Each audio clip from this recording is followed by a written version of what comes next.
Hello everyone, welcome to my YouTube channel. आज की video में हम 9th क्लास के मैथमेटिक्स के पेपर के बारे में डिस्कस करेंगे जो हमारा 8 दिसंबर 2021 को हुआ था।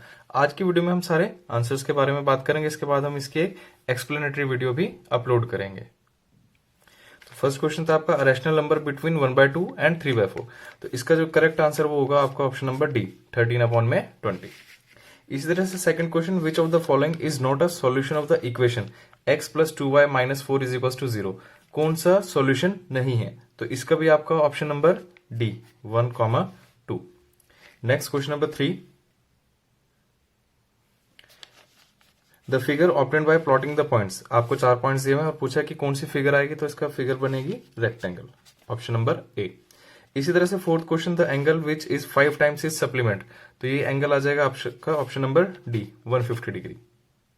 Next question number 5, if triangle P Q R congruent to triangle E F D then ED. ED किसके इक्वल होगा यहाँ पे? ये आ जाएगा आपका option number B, P R K. इस तरह से six question, the marks obtained by 10 students in a mathematics unit test are given. Marks आपको दिए हुए हैं और आपसे क्या पूछा? The range of the data. तो रेंज का आपको फॉर्मूला पता है, हाईएस्ट माइनस लोएस्ट। तो जब आप इसमें से हाईएस्ट और लोएस्ट वाली को सब्ट्रैक्ट करेंगे तो आपके पास आंसर आ जाएगा 13, option number A. Seventh question, in triangle ABC and triangle P Q R, A B is equal to Q P, angle B is equal to angle P and B C is equal to P R, then these two are congruent by. तो आपको बताना कि कौन सी property से दोनों congruent होंगे। तो कौन सी प्रॉपर्टी हो जाएगी? Side angle side, option number ए। क्वेश्चन नंबर 8, ये आपको एक फिगर दी हुई है। तो 8th क्वेश्चन में था, AD and BC are equal perpendiculars to a line segment A B as given in the figure. ये आपका फिगर हो गई। In the following the false statement. तो आपको फॉल्स स्टेटमेंट बताना है कि इसमें से कौन सी स्टेटमेंट सही नहीं है। तो इसका ऑप्शन नंबर सी हो जाएगा आपका, OD is equal to OB. ये स्टेटमेंट सही नहीं है। 9th question, the 3 angles of a triangle are in the ratio 1:2:1। 3 angles हैं, उनकी रेशियो क्या है? 1:2:1। Then the triangle is. तो आपको बताना है ट्राइंगल कौन सा होगा। तो इसका सही ऑप्शन हो जाएगा option number D, isosceles right triangle. 10th question में, one measure of triangle is 100 degree and the other 2 angles are equal. एक 100 डिग्री का है और बाकी 2 एंगल्स इक्वल है। The measure of each of the equal angles. तो आपको पता है ट्राइंगल के टोटल एंगल्स होते हैं 180 डिग्री। अगर उसमें से एक 100 है और बाकी दोनों कैसे हैं? इक्वल। तो आपसे पूछा हुआ है तो हर एक एंगल कितने डिग्री का होगा? तो इसका आंसर आ जाएगा आपका 40 degree. Next 11th question, the shortest distance of the point -3y from y axis. y axis से शॉर्टेस्ट डिस्टेंस बताना है। तो डिस्टेंस आपको पता है ये दो नेगेटिव है, -3 -4। तो डिस्टेंस कभी भी नेगेटिव नहीं होगा। तो आपका आंसर सिर्फ ए या डी में से होगा। तो कई बार आपको ऑप्शंस देख के भी आंसर पता चल जाएगा। तो इसका आ जाएगा option number D, 3 units. 12th question, the coordinates of the point whose abscissa is -5। Abscissa मतलब आपको एक्स एक्सिस दिया हुआ and which lies on x axis is. तो आपको कोऑर्डिनेट्स बताना है जिसका एब्सिसा होगा -5 और वो एक्स एक्सिस पे लाई कर रहा है। तो इसके कोऑर्डिनेट क्या हो जाएंगे? -5, 0, option number D. 13th question में, if graph of equation 2x plus y equals to k passes through 1 1 then value of k. तो यहाँ पे आपको के की वैल्यू निकालनी है। तो जब आप इसे सिंप्लीफाई करेंगे तो के की वैल्यू आ जाएगी 3। तो इसका आ जाएगा ऑप्शन नंबर सी। इस तरह से 14th क्वेश्चन में, on the graph of line every coordinate is such that ordinate is always k times the abscissa, the equation of line is. तो लाइन की इक्वेशन हो जाएगी आपकी option number A, y is equal to k x. 15th है, P by Q की form निकालनी है हमें। 2.67 के ऊपर बार है। तो इसका आ जाएगा 265/99, ऑप्शन नंबर सी। 16th क्वेश्चन में हमें दिया ऑन रैशनलाइजिंग द डिनोमिनेटर। आपको डिनोमिनेटर रैशनलाइज करना है। तो इसका आंसर कितना आ जाएगा आपका? √11 + 2/7, option number D. 17th question में ये आपको सिंप्लीफाई करना था और फिर उसके बाद m की वैल्यू निकालनी है। ये आप क्वेश्चन देख सकते हैं। तो m की वैल्यू आ जाएगी इसमें option number D, -4/3। 18th question में, the coordinates of reflection of the point, इस पॉइंट्स के रिफ्लेक्शन के बाय एक्स एक्सिस से। तो कोऑर्डिनेट्स आपके आ जाएंगे -2 -4, ऑप्शन नंबर बी। नेक्स्ट आपका 19th question, if 3x - 15 and x + 5 are complementary angles. तो आपको x की वैल्यू निकालनी है और जब आप इसमें सिंप्लीफाई करेंगे, x की वैल्यू फाइंड करेंगे, तो आ जाएगा ऑप्शन नंबर डी, 25 डिग्री। इस तरह से यहां से आपको एक फिगर दी हुई है और इसमें आपको लास्ट की वैल्यू क्या पूछी है? CD की वैल्यू कितनी होगी? तो इसमें CD की वैल्यू आ जाएगी आपके पास 4 सेंटीमीटर। नेक्स्ट क्वेश्चन नंबर है हमारा 21 में पूछा विच of the following statement is not correct, जो करेक्ट नहीं है। तो जब ये सारी स्टेटमेंट्स पढ़ेंगे तो इसमें हमारा option number D, every whole number is a natural number, ये करेक्ट नहीं होगी। 22 में √10 की वैल्यू आपको दी हुई है, तो 1/√10 की वैल्यू निकालनी है, तो इसकी वैल्यू आ जाएगी आपके पास 0.3162, मतलब ऑप्शन नंबर ए। इसी तरह से 23rd question, which of the following equation has a solution x is equal to 4 y is equal to -1, तो कौन सा सॉल्यूशन होगा, इसमें आ जाएगा आपका 2x plus y is equal to 7, option number B. 24th question में the equation of a line drawn on the graph is, इस line की इक्वेशन बतानी है आपको, तो इस लाइन की इक्वेशन आपके पास आ जाएगी option number B, x is equal to y plus 3। 25th question में आपको the coordinates of vertex A के कोऑर्डिनेट्स बताने हैं, और ए के कोऑर्डिनेट्स आपके आ जाएंगे -5√3, 0, option number C. 26th question में if the abscissa of a point is negative and ordinate is non zero then it lies in, तो वो कौन से क्वाड्रेंट में लाई करेगा, क्वाड्रेंट 2 और quadrant 3, option number B.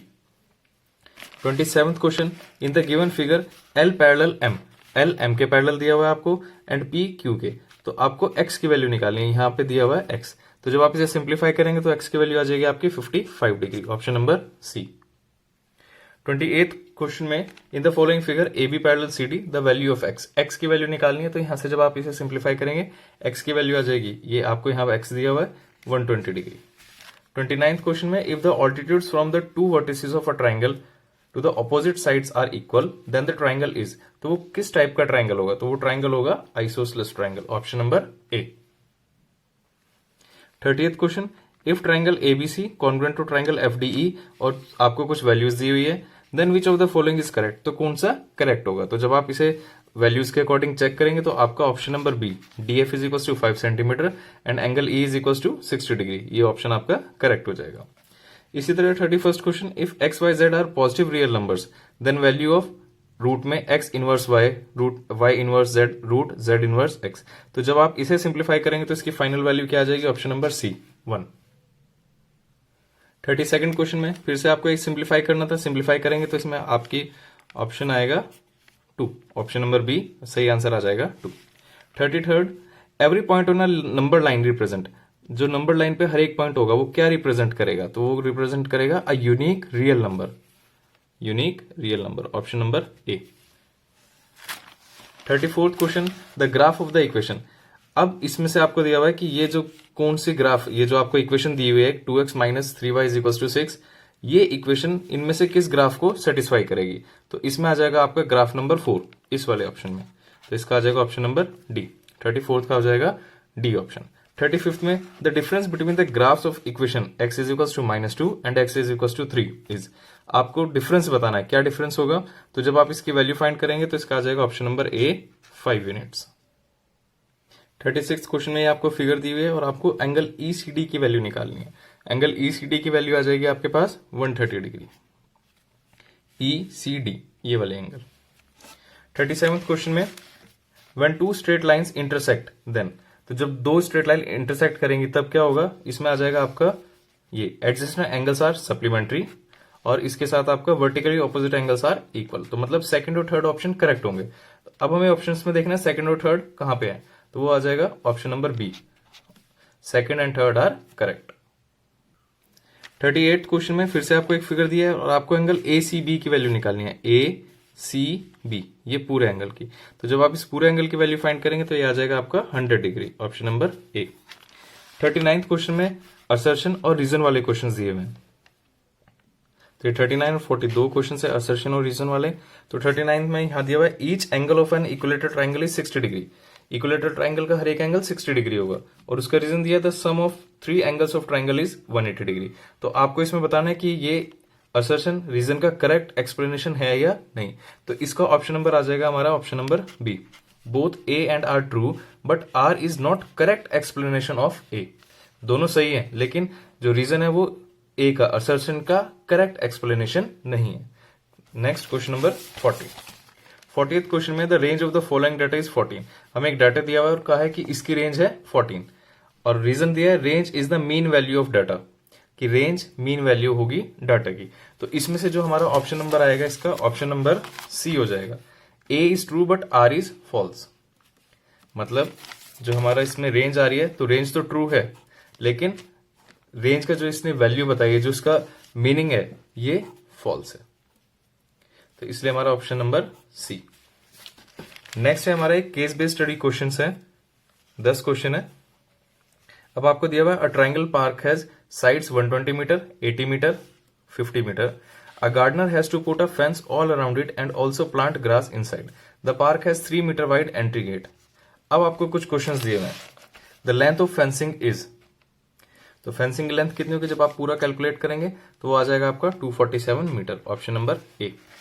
42nd question, the cost of fencing it with barbed wire at the rate of ₹20 per metre. तो total cost कितनी आ जाएगी, 4940 रुपीज। तो ये आ जाएगा आपका ऑप्शन नंबर सी। 43rd सेक में, the semi parameter of park, semi parameter निकालना है आपको पार्क का, तो इसकी आएगा ऑप्शन नंबर सी, 125 मीटर। 44th में, the area of the region where grass is to be planted, तो वो पूरा एरिया आ जाएगा आपका 375√15 मीटर स्क्वायर, मतलब option number D. 45th question में, the cost of planting grass at the rate of ₹10, तो जब आप इसे कैलकुलेट करेंगे तो आ जाएगा 14,625 रुपीज, तो ऑप्शन नंबर सी। इसके बाद आपको एक और केस स्टडी दी हुई है, तो ये आप पूरी केस स्टडी पढ़ेंगे, हम क्वेश्चंस का आंसर्स देख लेते हैं। अब आपको पूरा ये दिया हुआ, study was conducted to find the concentration of sulphur dioxide in the air in parts per million of the certain city. तो आपको सल्फर डाइऑक्साइड की क्वांटिटी दी हुई है पार्ट्स पर मिलियन में, एक कोई भी सिटी का एग्जांपल लिया इन्होंने, और ये कितने दिन का है, 30 डेज का। तो ये सारी यूनिट्स आपको दी हुई है 30 डेज तक की टोटल।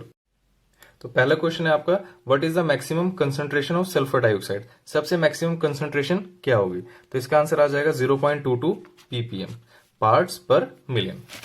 47th क्वेश्चन में, what is the range of the data, range अभी आपने फॉर्मूला देखा भी था, हाईएस्ट माइनस लोएस्ट, तो ये कितना आ जाएगा 0.21, ऑप्शन नंबर बी। 48th का है, for how many days was the concentration of sulphur dioxide more than 0.12, 0.12 से ज्यादा थी, तो टोटल जब आप देखेंगे तो कितना आ जाएगा 7 डेज तक, मतलब ऑप्शन नंबर डी।